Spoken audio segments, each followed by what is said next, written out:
A tuberculose é uma doença muito antiga que acompanha a história do homem há cerca de 15 mil anos. Paradoxalmente, ainda é um problema de saúde prioritário que desafia o mundo todo. O Brasil está entre os 22 países que detêm 80% da tuberculose mundial. Em múmias do Egito de 3.400 anos antes de Cristo foram encontradas lesões compatíveis com tuberculose, mal de Pote. Nas Américas, lesões semelhantes foram descritas em múmias de 900 anos antes de Cristo no Peru. No Brasil, no entanto, parece que não existia tuberculose até a chegada dos portugueses.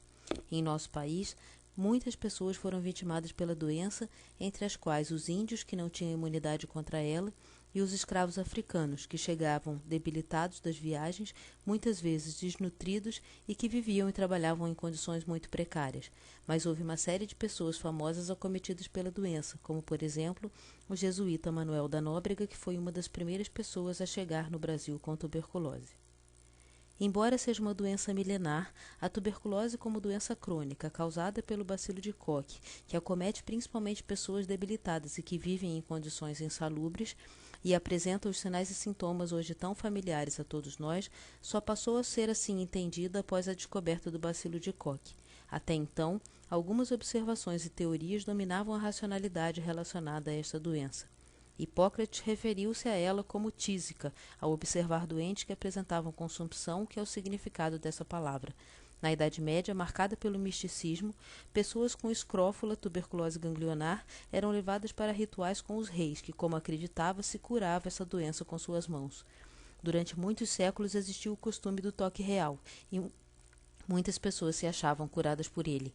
A causa da tuberculose também já foi atribuída à hereditariedade, pois acometia várias pessoas de uma mesma família ao mesmo tempo, muitas vezes levando-as à morte.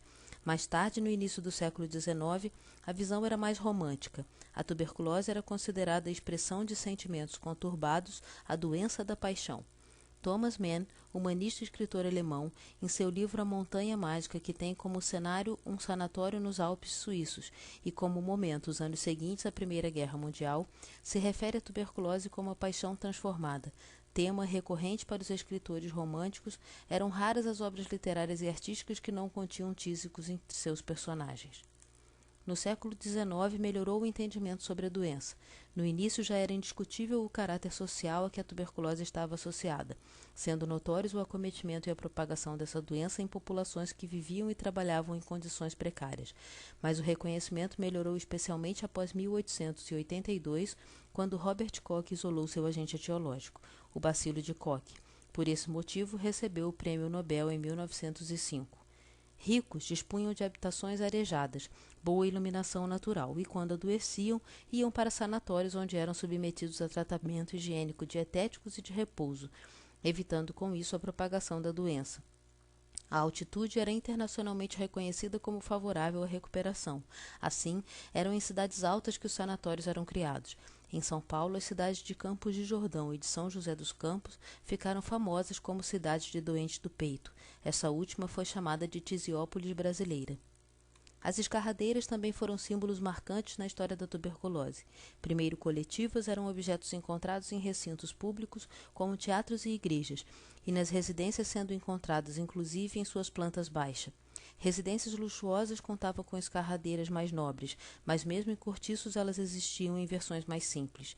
A eliminação de escarro era entendida como eliminação dos humores, e sabidamente rico em bacilos, o ato de eliminar o escarro foi uma das medidas mais precoces consideradas na profilaxia da tuberculose. Mais tarde surgiram as escarradeiras individuais, feitas de porcelana e decoradas com metais nobres ou outros metais requintados, eram símbolo de status e estavam presentes nas mais variadas situações solenes. Naquelas ocasiões, o hábito de escarrar não só era tolerado, como era considerado elegante. A tuberculose foi tema famoso em diferentes expressões artísticas e acometeu várias pessoas ilustres e populares, assim como Manuel Bandeira e Noel Rosa. Noel Rosa, boêmio de Vila Isabel, vitimado pela tuberculose, morreu aos 26 anos. A maioria dos portadores dessa doença morria cedo, entre 20 e 45 anos. Manuel Bandeira resistiu a várias agudizações, conviveu cronicamente com a doença, tendo morado em sanatórios inúmeras vezes e ficado curado após o advento da streptomicina. Viveu até os 80 anos. Seu poema Pneumotórax, muito conhecido, retrata bem as manifestações e a opção terapêutica antes do advento do tratamento com a streptomicina. Diná Silveira de Queiroz escreveu uma novela em 1949, Floradas na Serra, que ficou famosa abordando a tuberculose na vida de adolescentes recolhidas em Campos de Jordão. Desde a época das primeiras referências da tuberculose até meados do século XX, não havia tratamento medicamentoso para a tuberculose. Em 1944, a descoberta da streptomicina foi evento marcante, motivo de prêmio Nobel para Selman Abraham Waxman, em 1952. Depois dela, outras drogas foram surgindo, como o ácido amino salicílico, PAS, a isoniazida e a rifampicina. Na década de 60, foi instituído pelo professor Hélio Fraga o primeiro esquema tríplice no Brasil, com as drogas streptomicina, isoniazida e ácido amino salicílico. Este tratamento era realizado em sanatórios por 18 a 24 meses. Nos anos 70, Fox demonstrou que o tratamento poderia ser encurtado para 6 a 9 meses.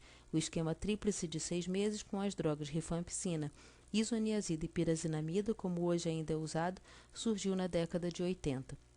Em 1921, a vacina BCG, Bacilo de Calmette-Guerin, foi criada. Foi inicialmente administrada por via oral. Após acidente em que morreram várias crianças, seu uso foi suspenso, tendo voltado em 1942. No Brasil, a BCG oral foi usada até 1968. Em 1973, a BCG intradérmica foi implantada. Outro marco na prevenção da tuberculose foi o uso da abreografia, inventada por Manuel de Abreu em 1936 e usada até o final da década de 70 para fins de diagnóstico precoce da tuberculose. Nos anos 60 e 70, eram comuns situações como as descritas por Antunes e colaboradores. A criança vai entrar na escola, o jovem vai solicitar a emissão da carteira de trabalho, o adulto vai trocar de emprego, então todos são candidatos a uma abreografia. De posse ao registro fotográfico da imagem radiológica dos pulmões, o interessado comprava um selo médico em bancas de jornal, juntava o certificado de vacinação contra a varíola e levava toda essa documentação para a apreciação do médico que emitiria o atestado de saúde. Este certificado foi requisito associado principalmente às obrigações trabalhistas na admissão e controle periódico de saúde dos trabalhadores, sendo inclusive requisito para o ingresso em algumas escolas.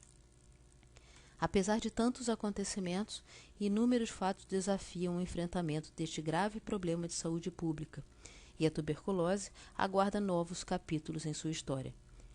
Entre esses desafios estão a pobreza, a aglomeração intradomiciliar, a desnutrição, a dificuldade de acesso aos cuidados de saúde pública, as falhas no cumprimento dos programas de controle da tuberculose e a epidemia da AIDS.